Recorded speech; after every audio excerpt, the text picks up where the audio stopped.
going to go to the book of the law, Deuteronomy, the book of the law. These be the words, Deuteronomy, Dabarim, these the words, Deuteronomy, chapter 30, verses 1 through 10. Deuteronomy, chapter 30, verses 1 through 10.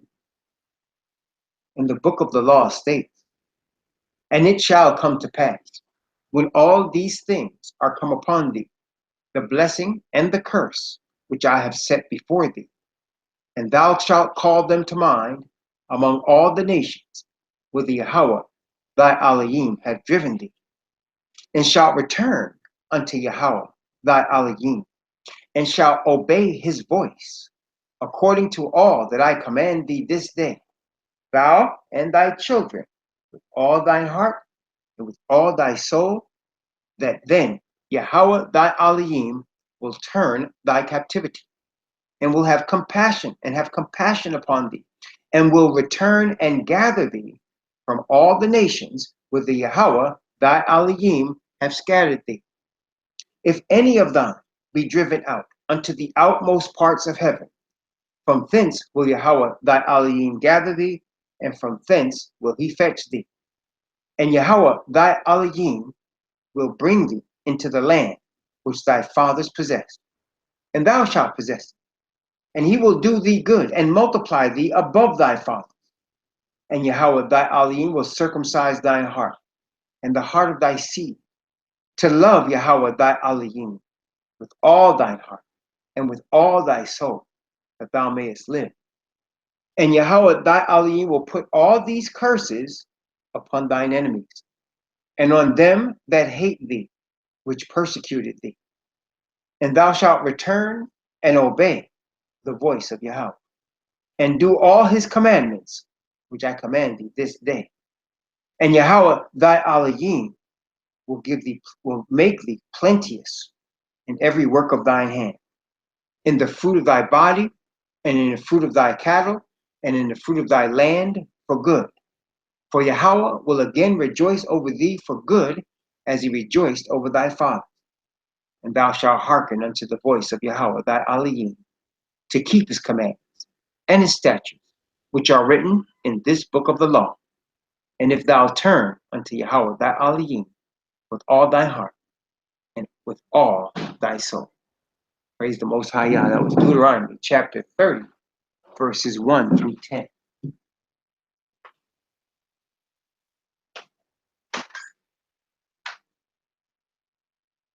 Now we look at the prophet Isaiah, otherwise known as Yeshaya. Yeshaya chapter 58. Yeshaya chapter 58, or Isaiah 58, verses 12, 13, and 14. Isaiah 58, verses 12, 13, and 14. And the prophecy reads, "And they that shall be of thee shall build the old waste places. Thou shalt raise up the foundations of many generations, and thou shalt be called the repairer of the breach, the restorer of paths to dwell in.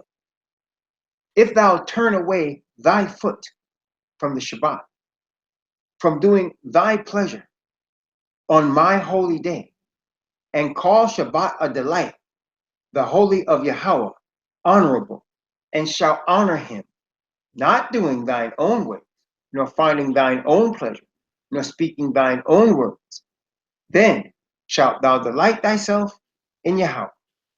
And I will cause thee to ride upon the high places of the earth, and feed thee with the heritage of Jacob thy father, for the mouth of Yahweh hath spoken." Praise the Most High Yah. That was Isaiah 58, verses 12, 13, and 14. Now we turn to the New Testament, and we're looking at the epistle called Acts of the Apostles in the New Testament. Acts of the Apostles, chapter 13, from verses 38 to 44. Acts of the Apostles, chapter 13, from verses 38 to 44. And the epistle reads, "Be it known unto you, therefore, men and brethren, that Through this man is preached unto you the forgiveness of sin. And by him all that believe are justified from all things, for which ye could not be justified by the law of Moses. Beware therefore, lest that come upon you which is spoken of in the prophet. Behold, ye despisers, and wonder and perish. For I work a work in your days, a work which ye shall in no wise believe, though a man declare it unto you. And when the Yahudim were gone out of the synagogue, the Gentiles besought that these words might be preached to them the next Shabbat. Now, when the congregation was broken up, many of the Yahudim and religious proselytes followed Paul and Barnabas, who, speaking to them, persuaded them to continue in the grace of Yahweh. And the next Shabbat day came almost the whole city together to hear the word of Yahweh. Praise the Most High God. That was Acts chapter 13, verses 38 to 44. Now we look to an epistle in the New Testament that was addressed to the Hebrews. The epistle addressed to the Hebrews, Hebrews chapter 8, from verses 6 to verse 12, Hebrews chapter 8, verses 6 through 12. And the epistle reads, But now hath he obtained a more excellent ministry, by how much also he is the mediator of a better covenant, which was established upon better promises. For if that first covenant had been faultless, then should no place have been sought for the second. For finding fault with them, he saith, Behold, the days come, saith Yahweh, when I will make a new covenant with the house of Yasha'al and with the house of Yahudah, not according to the covenant that I made with their fathers in the day when I took them by the hand to lead them out of the land of Egypt, because they continued not in my covenant, and I regarded them not, saith Yahweh. For this is the covenant that I will make with the house of Yasha'al after those days, saith Yahweh. I will put my laws into their mind and write them in their hearts. And I will be to them a Elohim, and they shall be to me a people. And they shall not teach every man his neighbor and every man his brother, saying, Know Yahweh, for all shall know me, from the least to the greatest. For I will be merciful to their unrighteousness, and their sins and their iniquities will I remember no more. That was Hebrews chapter 8, verses 6 through 11. Now we turn to the revelation of the Messiah. The book of Revelation of the Mashiach, Yahushai. Revelation, we start at chapter 14. We're looking at Revelation 14, verses 6, 7, and 12. Revelation 14, verses 6, 7, and 12. And the prophecy reads, And I saw another angel fly in the midst of heaven, having the everlasting gospel to preach unto them that dwell on the earth, and to every nation and kindred and tongue and people, saying with a loud voice, Fear Yahweh, and give glory to him. For the hour of his judgment is come, and worship him that made heaven and earth and the sea and the fountains of waters. Verse 12. Here is the patience of the saints. Here are they that keep the commandments of Yahweh and the faith of Yahushua. Praise the Most High God. This is Revelation chapter 14, verses 6, 7, and 12. We stay in the book of Revelation for our next scripture, Revelation chapter 11, and we're looking at the seventh trumpet, which is written in Revelation chapter 11 from verses 15 to 19. Revelation chapter 11 from verses 15 to 19. Praise the Most High God. Thank you, Sister Joseph, for posting these scriptures. And the prophecy reads, And the seventh angel sounded, and there were great voices in heaven saying, The kingdoms of this world are become the kingdoms of our Elohim and of his Messiah, and he shall reign forever and ever. And the 24 elders which sat before Yahweh on their seats fell upon their faces and worshipped Yahweh, saying, We give thee thanks, Yahweh Allah Shaddai, which art and wast and art to come, because thou hast taken to thee thy great power and hast reigned. And the nations were angry, and thy wrath is come, and the time of the dead, that they should be judged, and that thou shouldest give reward unto thy servants the prophets, and to the saints, and them that fear thy name, small and great, and shouldest destroy them which destroy the earth. And the temple of Yahweh was opened in heaven, and there was seen in his temple the ark of his covenant. And there were lightnings and voices and thunderings and an earthquake and great hail. Praise the Most High Yah. That was Revelation chapter 11, verses 15 to 19. And last but not least, we go back to Yeshaya, otherwise known as Isaiah, for our last scripture reading of the morning. Last but not least, Isaiah chapter 66, Isaiah 66, and we will read from verses 22 through 24, Isaiah 66, from verses 22 to 24. And the scripture reads, For as the new heavens and the new earth which I will make shall remain before me, saith Yahweh, so shall your seed and your name remain. And it shall come to pass that from one new moon to another, and from one Shabbat to another, shall all flesh come to worship before me, saith Yahweh. And they shall go forth and look upon the carcasses of the men that have transgressed against me. For their worm shall not die, neither shall their fire be quenched, and they shall be an abhorring unto all flesh. Thus ends the morning reading of the scriptures. Thank you, Sister Josie, for posting those scriptures. Shabbat shalom to all in the room, all in YouTube land. Praise the Most High Yah. We are looking at Deuteronomy, the book of the law. We are in Deuteronomy chapter 15 today. Deuteronomy 15 deals with debt and the treatment of the poor. Deuteronomy 15 deals with debt and the treatment of the poor in the nation of Israel. Remember, the book of Deuteronomy, or These Be the Words, is a powerful book with several facets.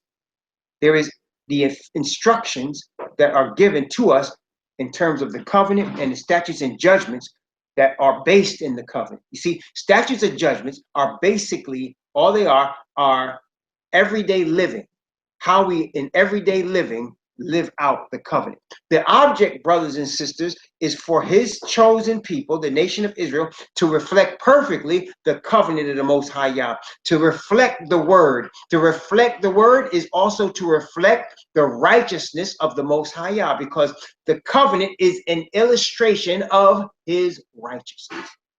Is an illustration of his righteousness. The Bible says, all thy commandments are righteousness and truth. Righteousness and truth. Praise the Most High God. Okay, so to that end, the Most High gives us statutes and judgments to teach us how to deal in society with each other. Now, in the book of the law, the book of Deuteronomy, the instruction is given to the nation, not just in terms of how they deal with each other every day, regardless of where they are, but also as they will be in the promised land. A lot of the instructions that we have read in Deuteronomy have to do with what they will be doing and acting and dealing with each other in the promised land. We talked about a couple of weeks ago in terms of the place which Yahweh shall choose. He was planning, and he did choose a particular place where they would keep their feasts, where they would bring their tithes, where the poor would meet up with the people that brought the tithe, and the poor would get what they needed. A particular place. And we saw that eventually that place was Jerusalem. Eventually, that place was Jerusalem. And so it is a sample of the New Jerusalem, which we will inhabit. We will inhabit the New Jerusalem. It is a sample of the New Jerusalem, which we will inhabit, in the kingdom which we will inhabit, where Yahushua will be King of Kings and Lord of Lords, and he will still be subservient to the Father. And we will all be subservient to the Father and Yahushua. Praise the Most High. And so how we treat each other in the land is what these instructions are. But I just want to illustrate some very important points, because these instructions do us very little if we don't know how to live them out where we live in 2017 and going forward. I want to point out, before we get into, and that leads me to point out some scriptures as backdrop, before we get into the book of the law, Deuteronomy, to point out some scriptures as backdrop for the book of the law. Just some scriptures to help guide us in where we are today. Okay, so the first thing I want to look at is Proverbs. I've mentioned this scripture several times in dealing with this subject, and I'm going to mention it today. Proverbs chapter 22. Proverbs chapter 22. I'm going to read from verse 1 down to verse 7 of Proverbs chapter 22. And there's much instructions. Of course, the book of Proverbs is a book of instructions, also based in the covenant, to teach us how to deal with each other. Powerful book. As much of the book of Proverbs as you can memorize, please do so. It is a blessing and will be a blessing to your life and to anyone that you're in contact with through the wisdom given through this book. Praise the Most High. A good name is rather to be chosen than great riches, and loving favor rather than silver and gold. The rich and poor meet together. Yahweh is the maker of them all. A prudent man foreseeth the evil and hideth himself, but the simple pass on and are punished. By humility and fear of Yahweh are riches and honor and life. Thorns and snares are in the way of the froward. He that doth keep his soul shall be far from them. Train up a child in the way he should go, and when he is old, he will not depart from it. The rich ruleth over the poor, and the borrower is servant to the lender. We're living in a society today. You see, brothers and sisters, we pointed this out last night, and we will point it out again now.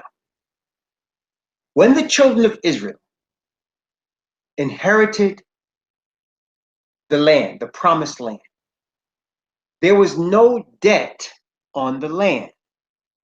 They didn't owe anybody anything when they took over the land. They were instructed very firmly, very sternly, to take the land, knock down and destroy all the altars of the false gods of the people that were on the land. Remember, we read that earlier in the book of the law, Deuteronomy. They were instructed to just destroy all of that and destroy all the people on it that didn't leave. In the land of Canaan, the land that was promised to them, first promised to Abraham, Isaac, and Jacob, and then prophesied from Noah even that Canaan would be servant to Japhet and to Ham, and to Japhet, Ham, and Shem. Canaan would be the servant. So it was prophesied from Noah, and then Abraham was told by the Most High, I'm going to give you Canaan's land. Also Isaac and Jacob were prophesied. And now the children of Jacob, the children of the nation that became a nation of Israel, a promised nation as well, Israel, they're going to take this land. And so they were told to take this land, destroy all the foreign gods of the land, destroy all, and they came and they took the land. And there was no debt on the land. And there was not supposed to ever be any debt on the land.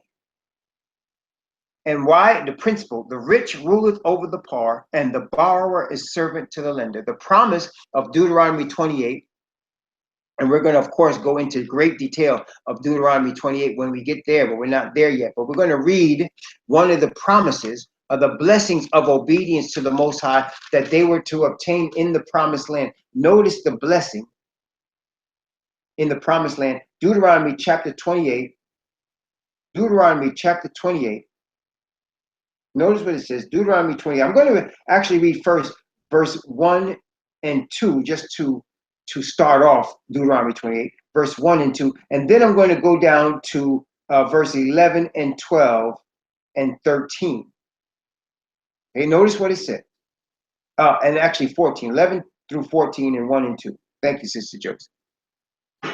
And it shall come to pass, if thou shalt hearken diligently unto the voice of Yahweh thy Elohim, to observe and to do all his commandments, which I command thee this day, that Yahweh thy Elohim will set thee on high above all nations of the earth. And all these blessings shall come on thee and overtake thee if thou hearken unto the voice of Yahweh thy Elohim. So he's promising they're going to be above all nations by doing what? By being obedient to his commandments. Notice it didn't say you're going to just have, I'm going to make you so smart, you're going to make the most powerful weapons. It didn't say that. It didn't say I'm going to make you the most powerful weapons or I'm going to make you the most meanest people. He said, if you keep my commandments, I'm going to bless you above all the nations. Okay. Down to verse 11.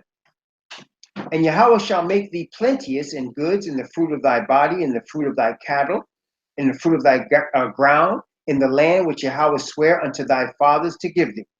And Yahweh shall open unto thee his good treasure, the heaven, to give the rain unto thy land in his season, and to bless all the work of thy hand. And thou shalt lend unto many nations, and thou shalt not borrow.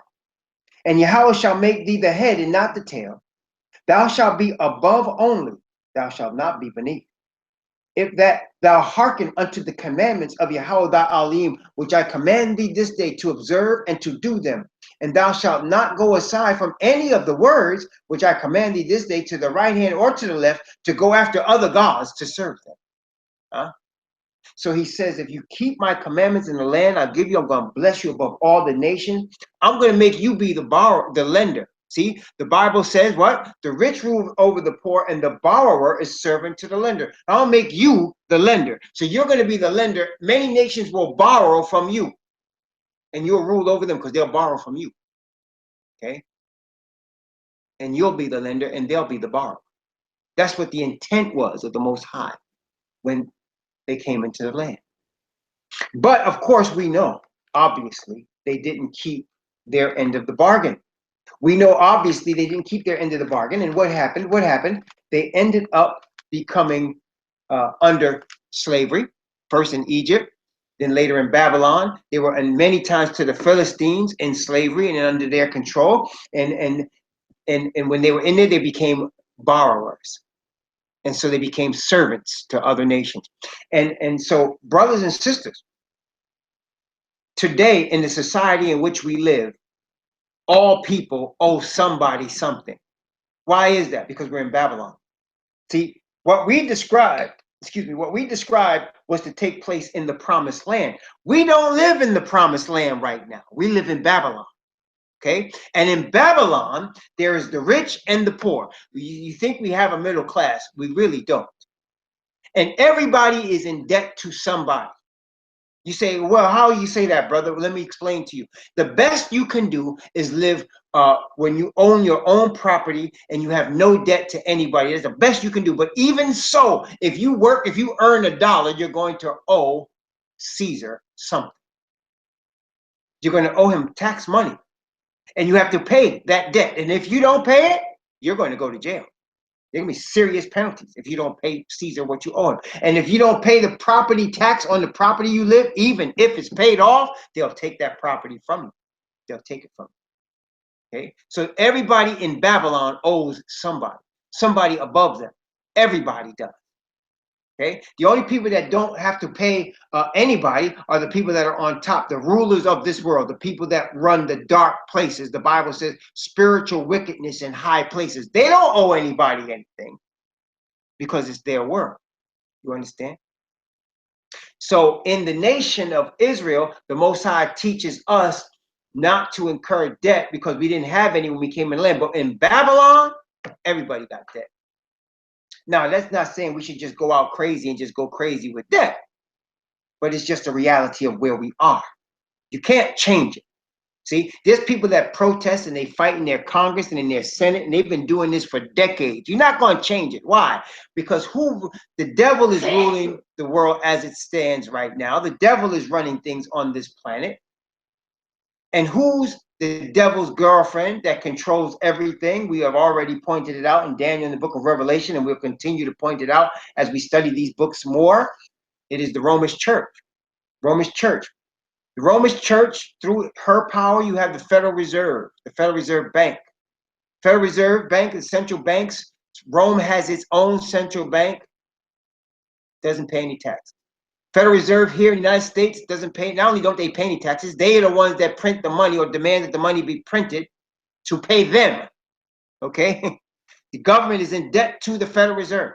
And it's the same in every Federal Reserve country. And those countries that refuse to have a Federal Reserve, they will be crushed. That's exactly what's happening, okay? You can't fight that. Don't fight it, okay? Our object is not to fight it. Remember what the scripture we read just a few minutes ago. A good name is rather to be chosen than great riches. You're not going to get rich in this planet, not unless you go onto the dark side. You go on the dark side, and the devil will cause you to be above the earth with these dark people in dark places. But you don't, and you could choose that if you want to. But you could also choose the side of righteousness, which means you're not going to get a lot of money. You're going to be in debt. You can always be paying somebody something. Don't worry about it, okay? It's only temporary because Babylon is temporary. It's not permanent. Babylon is not created to last forever. It's coming to an end. Although the people in spiritual wickedness in high places are believing the devil's lie, that they will not surely die, they do die. And their wealth dies with them. And things will die. And this whole thing, the Bible shows us plainly, is going to be overthrown. Okay? And the Most High himself and Yahweh Shai himself are going to overthrow it. Okay? Going to overthrow it.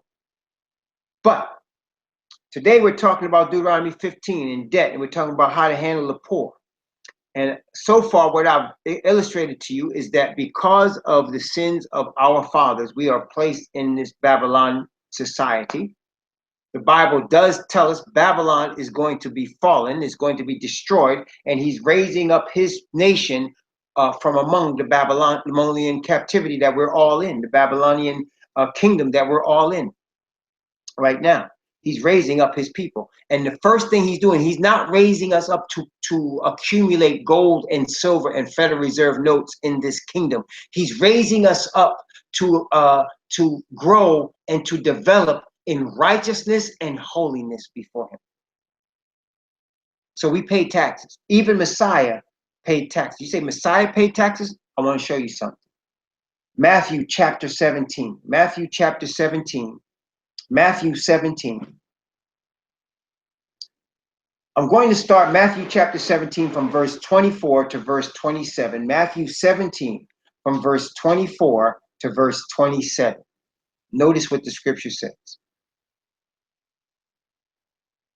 And when they were come to Capernaum, they that received tribute money came to Caiaphas and said, doth not your rabbi pay tribute? Does not your rabbi pay tribute? They came to him and asked him, the one they called Caiaphas or Peter. And he just answered yes.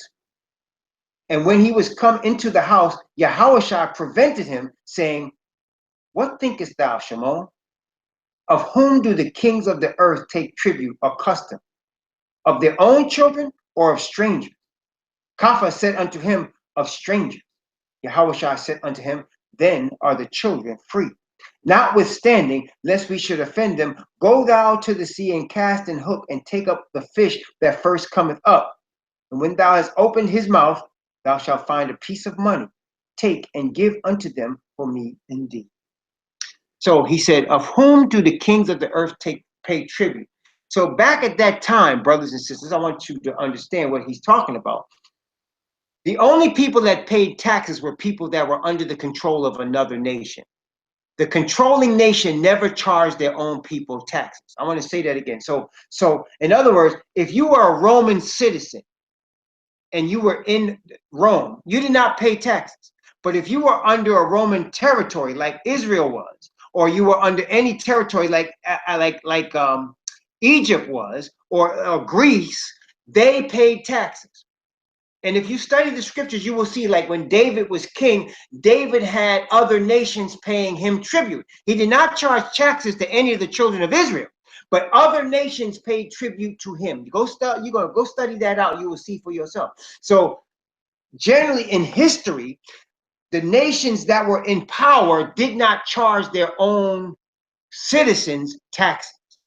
They only charged taxes to nations that they had conquered and controlled.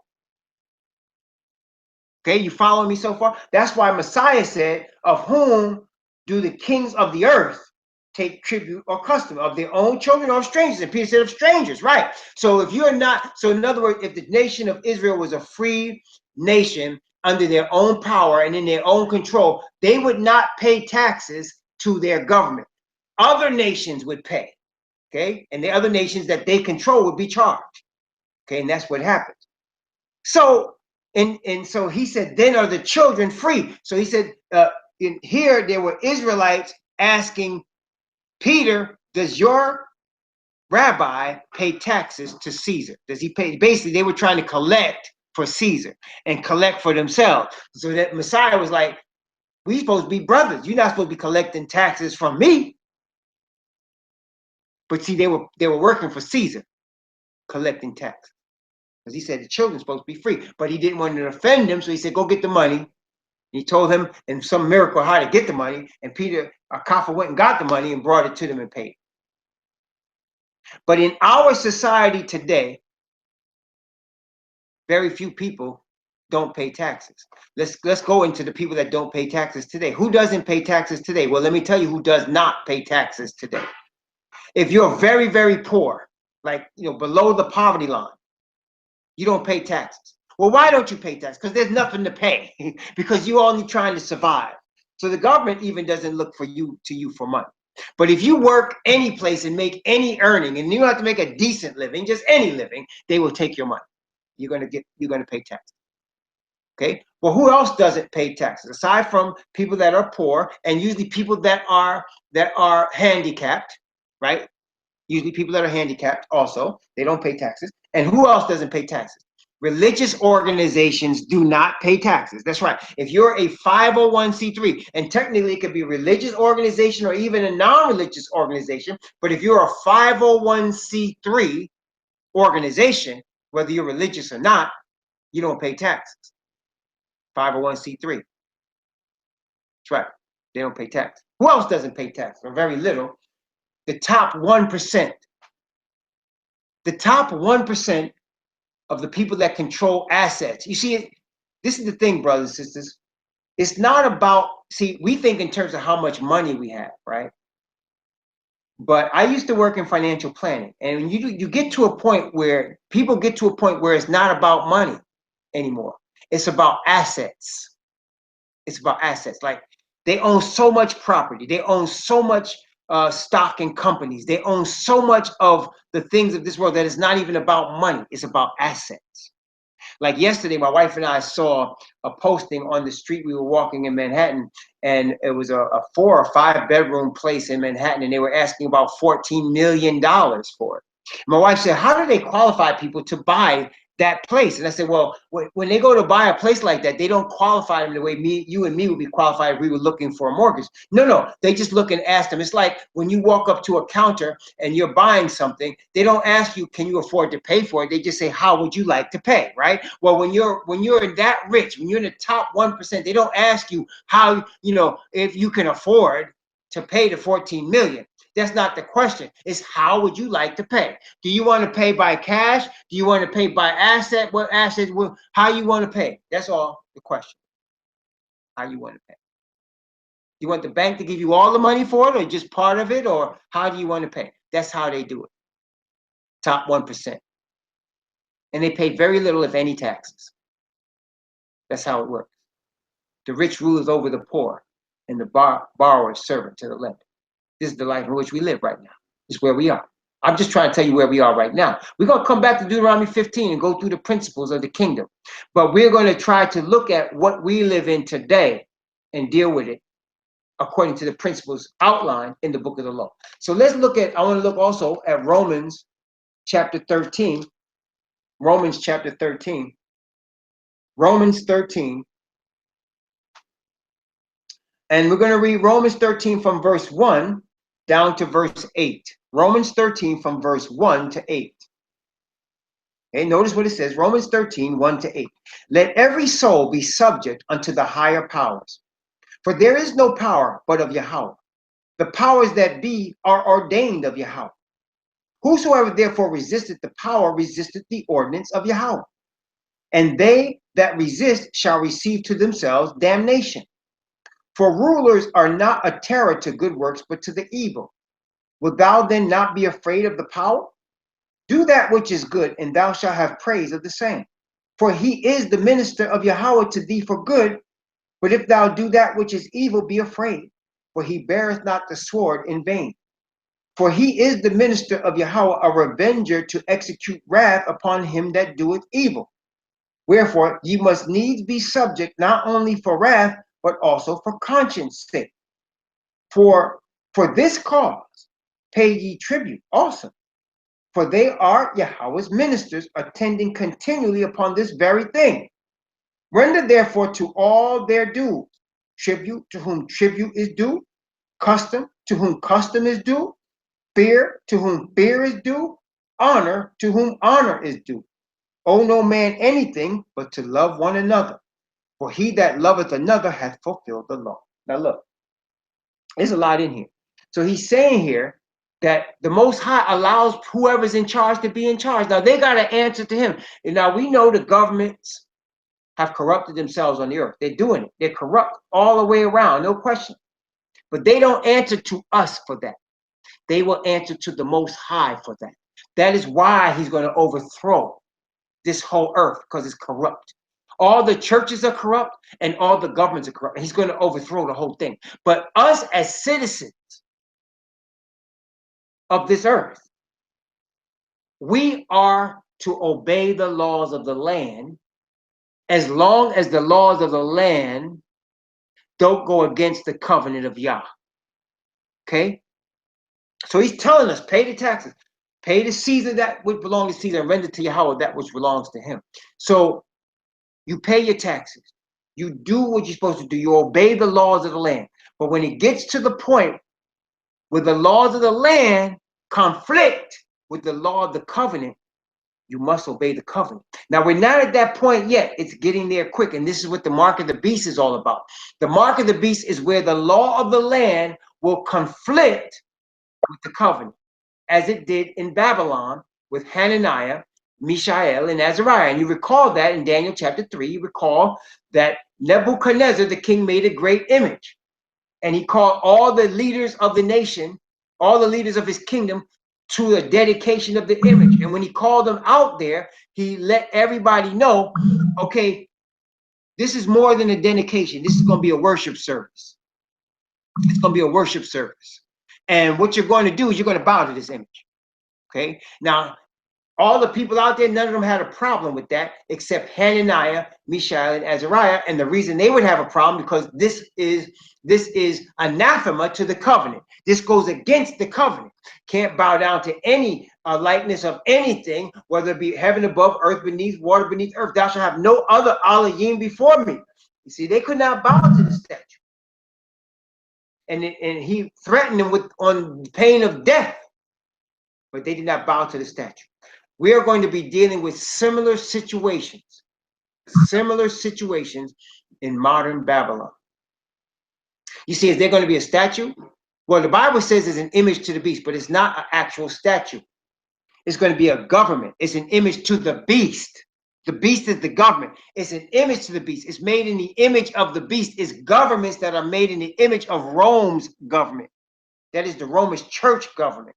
And if you look up how the Roman church ran things during the Middle Ages, when they were in charge of everything, both economically as well as religiously, there was no middle class. There was just rich and poor.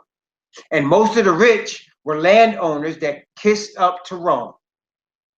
And the poor were just people that was trying to scrape by. It doesn't matter if they had their own business or not. See, today they tell you if you have your own business, you can be rich. That depends on the system you in. In Rome's system back in that time, they had most of the people were self-employed, and they were mostly poor. Okay, mostly poor. See, this is the thing, brothers and sisters. This is the system in which we live. We should obey the system, but keep the commandments of Yah. When the system starts to conflict with the commandments of Yah, we are obviously going to stay focused on the commandments of Yah. That's where the mark of the beast is going to be given. That's where it's going to be given. Okay? People are going, and you say, well, how is that? If everybody knows, listen here. Let me ask you a question. Do you believe that there are a lot of people that understand that even Caucasian Anglo-Saxon Jesus was not born on December 25th, and yet everybody honors? There are people that know that and still honor December 25th with that Caucasian or Anglo-Saxon Santa Claus and all of the music and all of the things that go along with fat Caucasian rosy cheek Santa Claus. There are people that honor that, even though they know even Caucasian Anglo-Saxon Jesus wasn't born on December 25th, they still honor that pagan holiday. So they know better, but they still do it, right?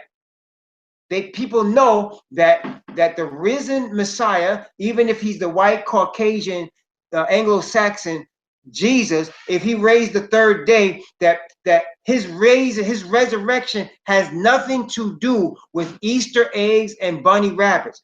Yet on Easter, they will have Easter eggs, bunny rabbits, chocolate, Easter eggs. They make a lot of money selling chocolate at that time because of the Easter, right? And so even though they know this, they still practice it. Is that true or not?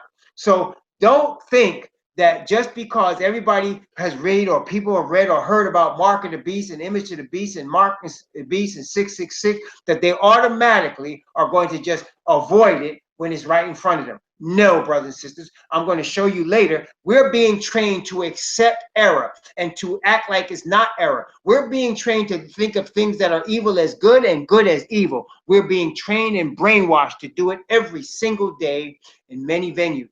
And so think not that it's not going to happen. It's happening right in front of us right now. Okay? Happening right in front of us right now. People just don't realize. Soon the mark of the beast is going to be given. And people are going to know they're going against the covenant of Yah. If they didn't know before, when the 144,000 come forth with the power of the spirit of righteousness that the Most High is going to pour on them, they will know then. And they're going to still choose the beast. Going to happen. It's going to happen.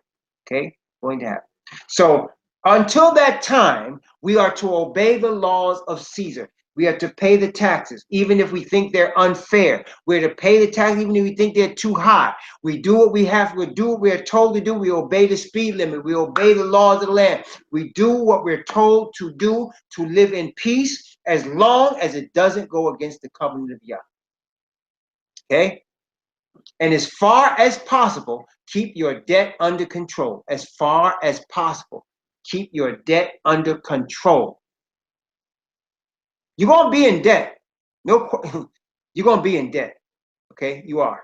But as far as possible, keep it under control. Keep it as low as you can. Keep it as under control as you can. Pay off as much of it as you can. Okay, you'll be better off. All of us would be better off. That brings us now to Deuteronomy chapter 15, to the book of the law, Deuteronomy chapter 15. Praise the Most High Yah. See, so you're never going to completely get out of debt. You're going to be owing somebody something all the time. But you want to keep it as low as possible. Keep it as low as possible.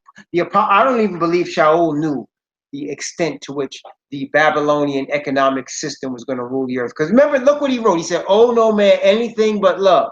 Because it must have been possible at that time to pay your taxes and then don't owe anything to anybody.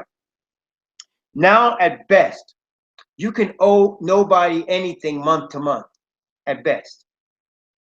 Right? So like if you pay your electric bill, your phone bill, your cable bill, your rent, your mortgage, your car note, your credit cards, you pay everybody for this month, then you don't owe anybody for the rest of this month, right? You understand what I'm saying? So you could only do it month to month. So you pay everybody for this month, you don't owe anybody the rest for the rest of the month. You don't owe anybody. You may not have any money left, but you don't owe anybody for the rest of the month. Because you're always going to owe somebody something. All right, unless you live in a cabin in the woods somewhere on wood and your light is wood and you could do that, Even then, don't let anybody know you're in that cabin, because if they find out you're there, they're gonna ask for property tax money. Ask for property tax money. It's just that's how it is, brothers and sisters. That's just how it is. Okay. Deuteronomy chapter 15.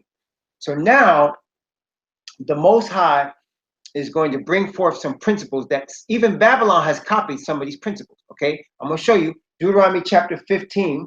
We're going to read from verse 1 down to verse 5 of Deuteronomy chapter 15. The book of the law, chapter 15, from verse 1 to verse 5. Notice what it said. At the end of every 7 years, thou shalt make a release. And this is the manner of the release. Every creditor that lendeth aught unto his neighbor shall release it. He shall not exact it of his neighbor or of his brother, because it is called Yahweh's release. Of a foreigner thou mayest exact it again, but that which is thine with thy brother, thy hand shall release. Save when there shall be no poor among you, for Yahweh shall greatly bless thee in the land which Yahweh thy Elohim giveth thee for an inheritance to possess it. Only if thou carefully hearken unto the voice of Yahweh thy Elohim, to observe to do all these commandments which I command thee this day. Okay. Every 7 years, all debts released among the Israelites.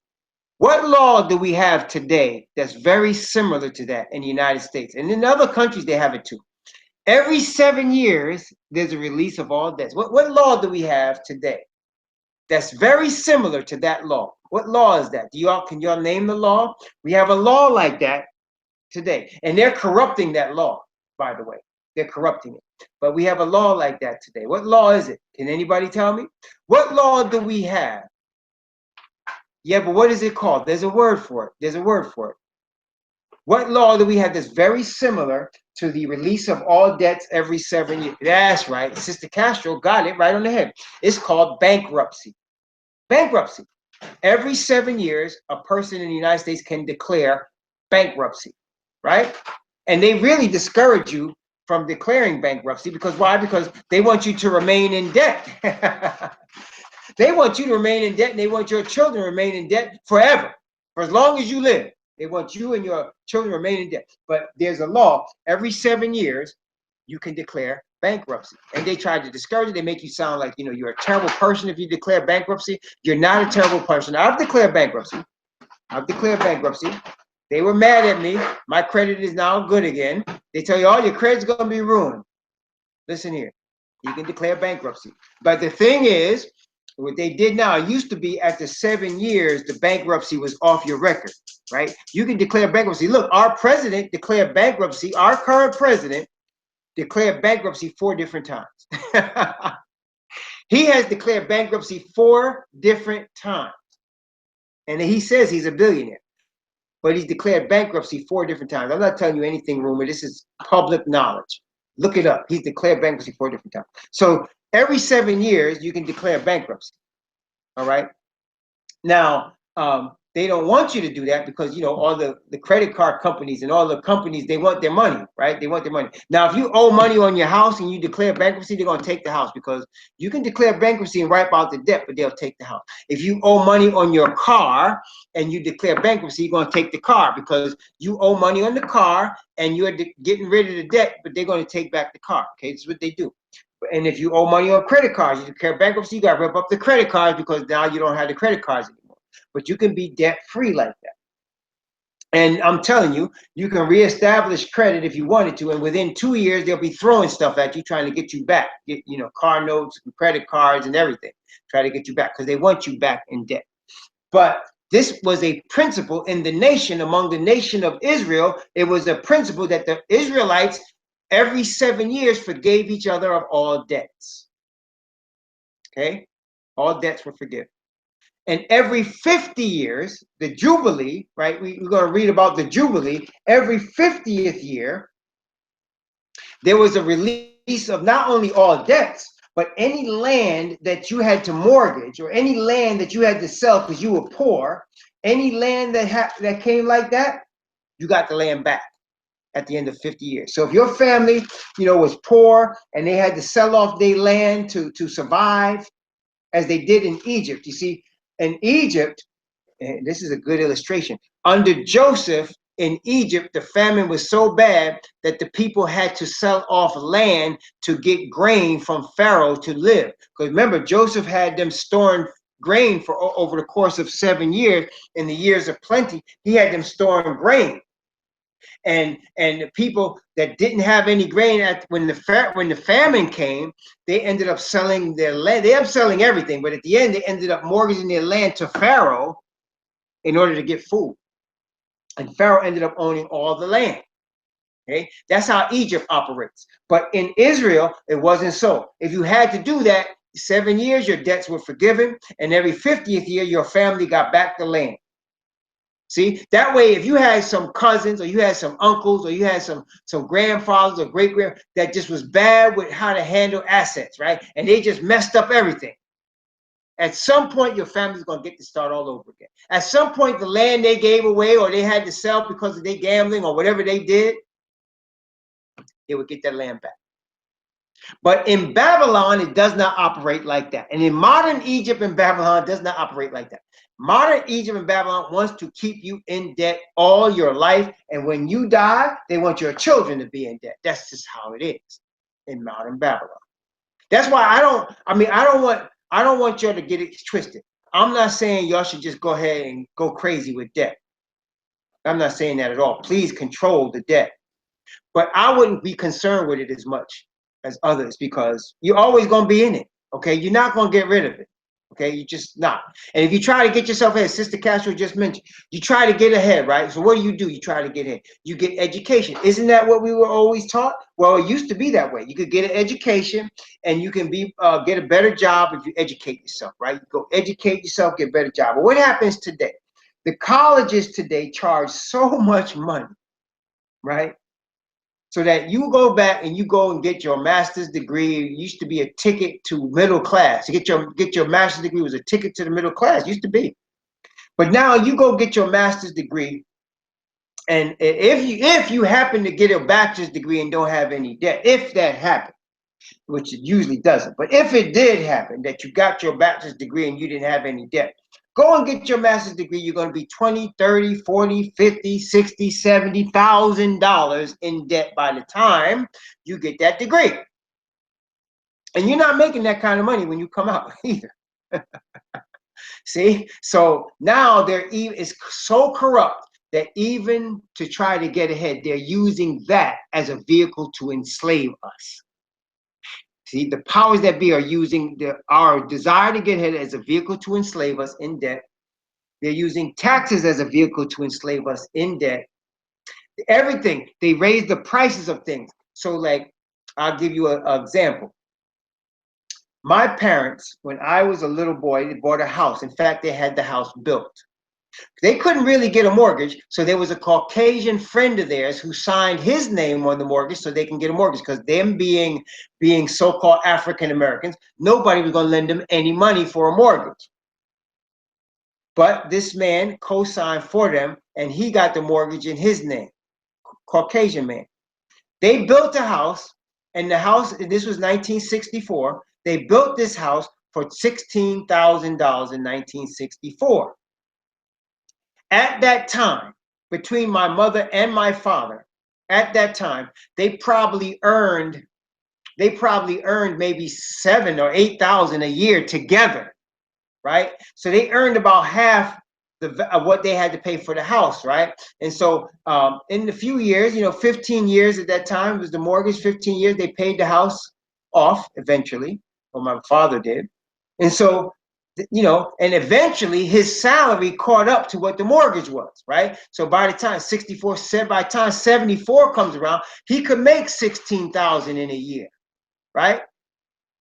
But in the 2000s, in the millennium where we live, it's not like that. Not like that at all. No. In the millennium, if you and your spouse together make $100,000, that's if you make that much money. You're going to get a house. They're going to tell you could buy a house cost $300,000, $400,000, $500,000, and that your mortgage is for 30 years. And the papers that you sign, the day that you get that mortgage, there's some papers you got to sign. If you ever sign papers when you get in the mortgage to buy a house, you'll know what I'm talking about. They're going to show you how much you're really going to pay back. So if you borrow $300,000 over the course of the mortgage, you're going to pay back 3 times that. You're going to end up paying $900,000. Okay, that's the way it goes, brothers and sisters, and it could be even higher than that, depending on what interest rate you got. So today, you know, they're gonna catch you coming and going. You tired of paying somebody else's mortgage? You're gonna pay your own. Okay, you can pay your own mortgage. The bank still owns the house until you pay off that mortgage in 30 years. Okay, that's just how it is. And if you work really hard and you make double payments on your house so that you pay off your house in 10 or 15 years, great. Now, just make sure you keep up on them taxes. They say, great, you paid off the bank. Now you own the house. Make sure you keep up on them property taxes, man. And it's amazing. Them states in the United States that tell you, you know, we don't have any sales tax. We don't have any income tax. Look at their property taxes. They're the highest you can find. They're going to get you one way or another, brothers and sisters. They're going to get you. Okay, they're going to get you. They always make it a big deal. There's no sales tax. There's no income tax in this state. Well, you better look at them property taxes. They're going to be very high. They're going to be very high. I tell you right now. They make it up in property taxes, man. So they're going to catch you. But this is Babylon. Try to control your debt. Try to keep it to a minimum. Okay? You're going to be in some debt, but try to keep it to a minimum. Keep your credit good, because in Babylon, it's all about the credit. It's not about what you owe, you know, how much assets you have, because most of us ain't going to accumulate that kind of assets. You know, you got to be in a certain level with the enemy to accumulate the assets you need to be in the 1%. You say, well, what about like these athletes like LeBron James and all them? Listen here. They're in the 1% temporarily. And I tell you what, they got to pay a lot of taxes on that money, boy. That's why they publish in the paper how much they make. You know, they don't publish in the paper how much Bill Gates makes. They don't publish in the paper how much some of these billionaires make. They don't publish in the paper. Why? Because they're in assets, man. But they publish how much these athletes make because they're going to pay. Okay? When you see what they make, half what they make is gone. Just look at it that way. That's why I used to counsel a couple of them, and I told them, don't think you're getting that money. That's not the money you're getting. Half that money is gone off the bat. They say you signed a contract for $20 million. Just say right now you got $10 million, because half of that is gone right off the bat. It's gone. Gone. Okay? You getting half what they telling you you're earning. Okay? You're going to pay taxes. That's just how it is. So, brothers and sisters, we in Babylon. But the Most High never intended for his people to be in this system. He never intended for us to be in this system. That's why he gave us the book of the laws, why he gave us the statutes and judgments. He never intended us to be in this system. It's through disobedience that we got in this system. It's disobedience got us here. You notice what he said. Let's look at it. Deuteronomy chapter 15. Notice what he said, verse 4 and 5, the last two verses we read. Notice what he said.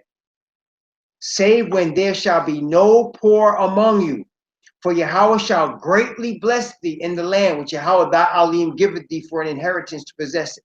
Only if thou carefully hearken unto the voice of Yahweh thy Elohim, to observe to do all these commandments which I command thee this day.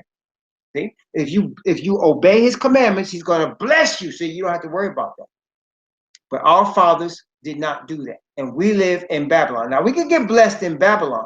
He can bless us. You know, to be blessed in Babylon is to have food you need to eat, to have a roof over your head, and to be able to pay for it. That's blessed in Babylon. They have food you need to eat, have a roof over your head, be able to pay for it. That's it. Okay? And you're really blessed if you can stop working and still be able to pay for it. Okay? If you can retire and you can still pay for the roof over your head, you can still pay your taxes, you can still buy your food, and maybe even give a little money to your family once in a while, then you're really blessed in Babylon. That's about the best you could do, though. In Babylon, that's about the best you can do. That's called, what do we call that? That's called the retirement, isn't it? That's called retirement. And look and see how many retired people still have to go and get money from food pantries and still have to go to soup kitchens every month. They're retired. They can't work anymore, either because they can't work because they physically are unable to, or nobody will hire them because of their age. And look how many retired people are working in Walmart. When you walk in, it's a retired person usually standing there saying, "Welcome to Walmart." It's a retired person usually standing there in Home Depot saying, "Welcome to Home Depot." It's a retired person. Why? Because they cannot afford to live on what their retirement income is. Cannot afford to do it. Okay, and that doesn't even include, I know many people, their retirement income is eaten up by the medication they got to take, right? So they get 900, 2,000, whatever they get in a month. Half that money is going to medication. They say, well, what about Medicaid, Medicare? What about it? Half your money is going to that stuff. Gone. They got you hooked on these drugs, and half your money going to it. You see, brothers and sisters, let's go back to what the Most High told us. If you keep His commandments, His statutes, His judgment, if you obey Him, if you stay away from blood, stay away from fat, cause your body to be holiness to Him, ask for His Spirit, He will bless you, guide you, you get off all this stuff. You get off all this stuff. Now, you're not going to be rich in Babylon, but you'll be able to get away from a lot of these calamities that are affecting many people today. And it doesn't even matter what color you are.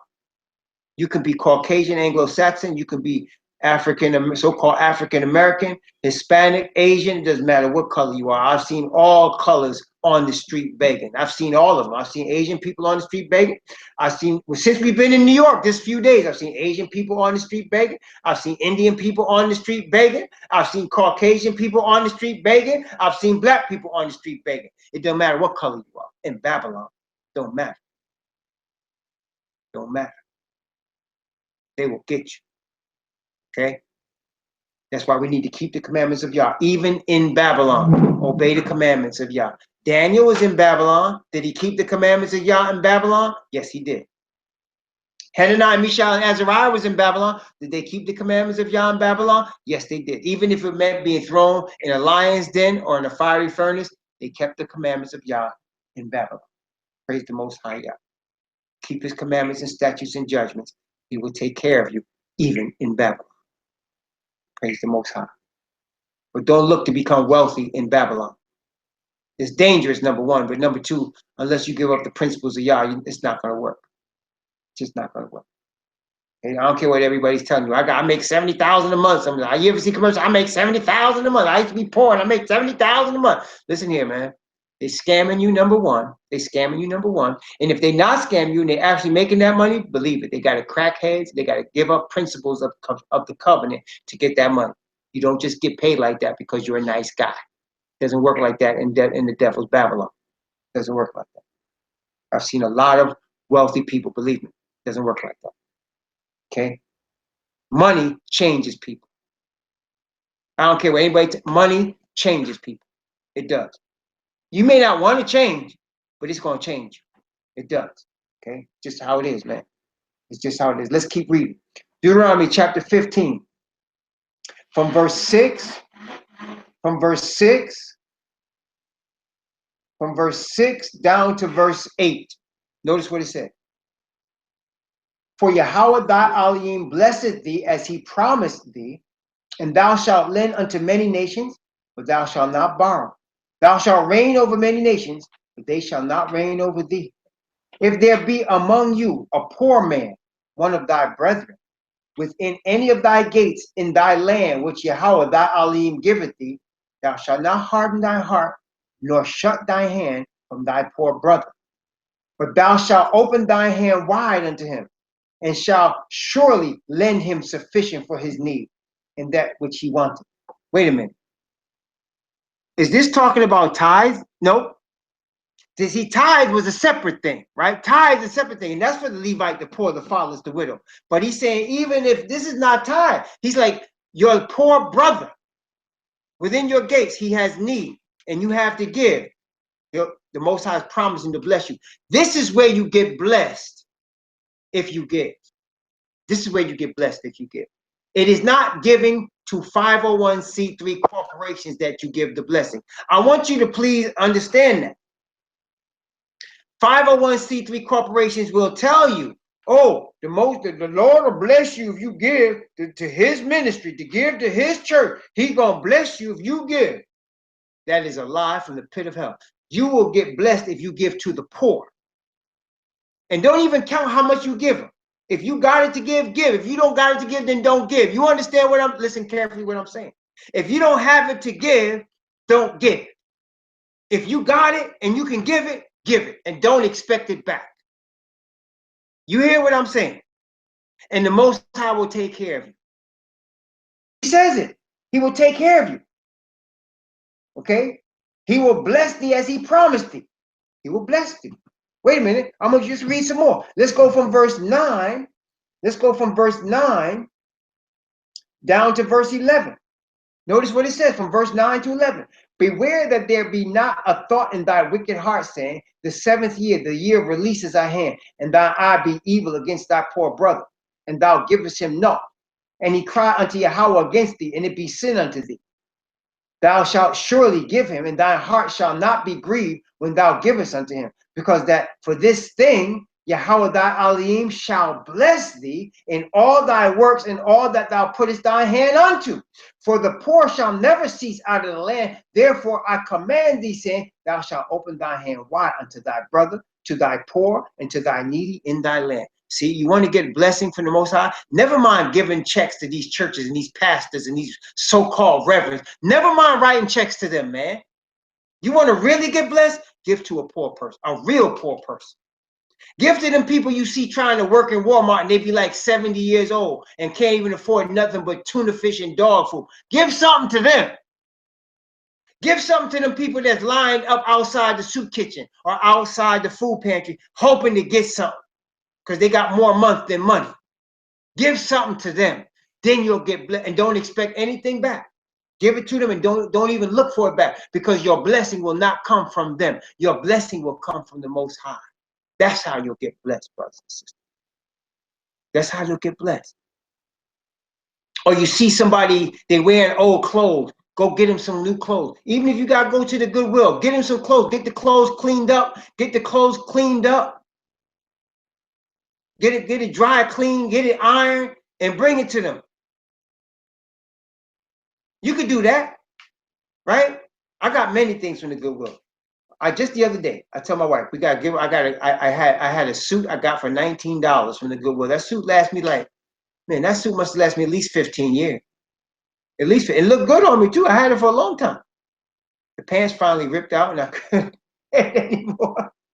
But the jacket I gotta give to somebody, you know. But I got it for $19 off the rack at the Goodwill. So I'm telling you, you could give to people that have need. You can clean the clothes up. You can dry clean them. You can fold it up and you can give it to them.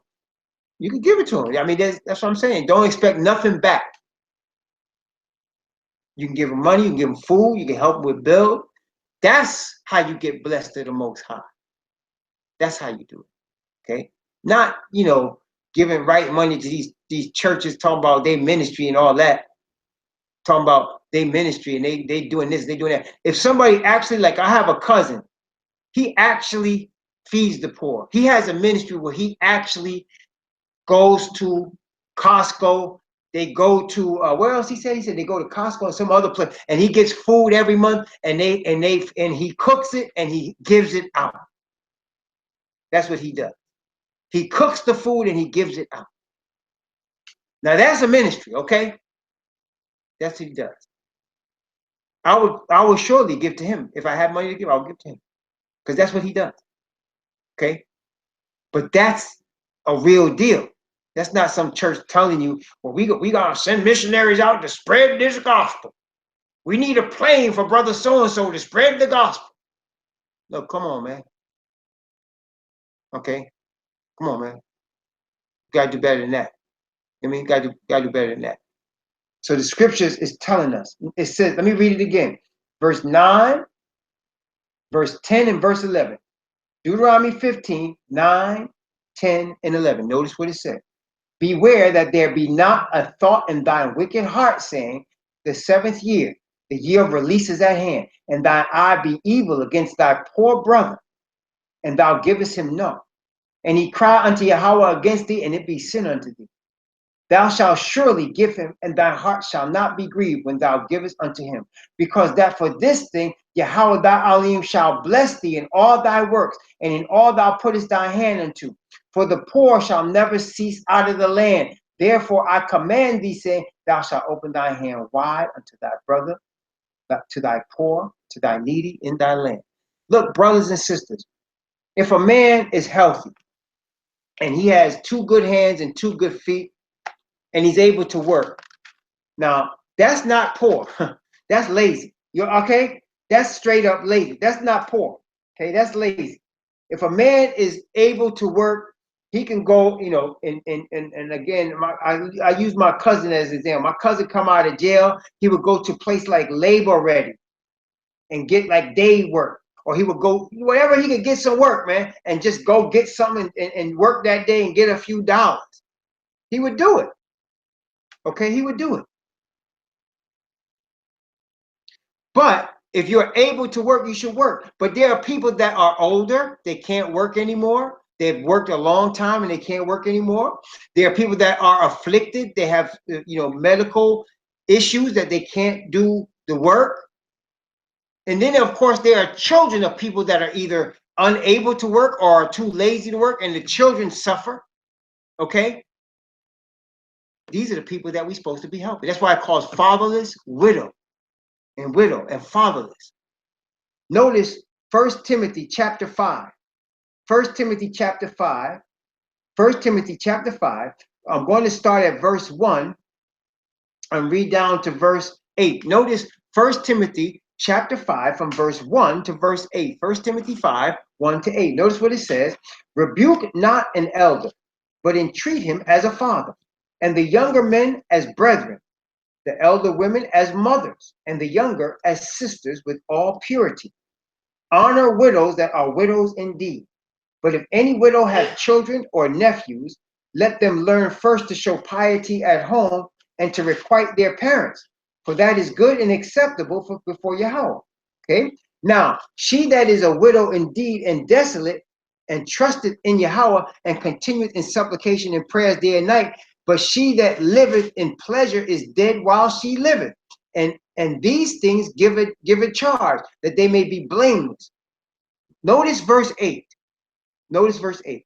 But if any provide not for his own, especially for those of his own house, he hath denied the faith and is worse than an infidel. Wait, catch that? So if you don't provide for your own self, your own house, your own people in your own house, you don't work for that, then you don't be giving with that person, you don't give that person nothing. You don't give that person nothing.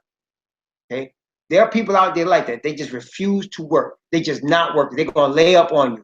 You know people that they just gonna lay up on you. They just not gonna work. You don't give them nothing. Okay?